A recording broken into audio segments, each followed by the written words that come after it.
દિલ્હીમાં બનેલી બ્લાસ્ટની ઘટનાને લઈને સમગ્ર રાજ્યમાં પોલીસ તંત્ર સતર્ક બન્યું છે।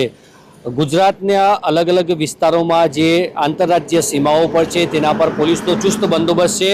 હાલ આપણે મુંબઈ દિલ્હીને જોડતા હાઈવે ઉપર છે, રતનપુર નજીક શામળાજી અણસોલ ચેકપોસ્ટ ઉપર અહીં રાજસ્થાન અને દિલ્હી તરફથી આવતા વાહનોનું સઘન ચેકિંગ કરવામાં આવી રહ્યું છે।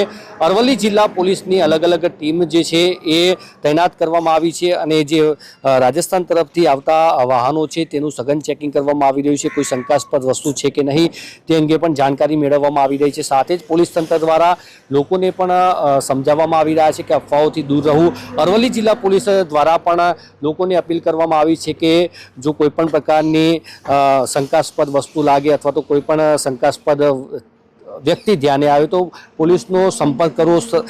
હાલ આપણે જે રાજસ્થાન રતનપુર સીમા ઉપર છે ત્યાં અરવલ્લી જિલ્લા પોલીસની ટીમ દ્વારા વાહનોનું ચેકિંગ કરવામાં આવી રહ્યું છે, પૂછપરછ પણ કરવામાં આવી રહી છે, ક્યાંથી આવી રહ્યા છે અને ક્યાં જઈ રહ્યા છે। જો શંકાસ્પદ વસ્તુ લાગે તો તાત્કાલિક પોલીસની ટીમ દ્વારા આ અંગે કાર્યવાહી પણ કરવામાં આવી રહી છે। અરવલ્લી જિલ્લાની વિવિધ જે રાજસ્થાન સાથે જોડાયેલી સીમાઓ છે ત્યાં પણ પોલીસનો ચુસ્ત બંદોબસ્ત છે। જયમીન સાથે અંકિત ચૌહાણ, મેરા ગુજરાત, રતનપુર અણસોલ બોર્ડર, અરવલ્લી।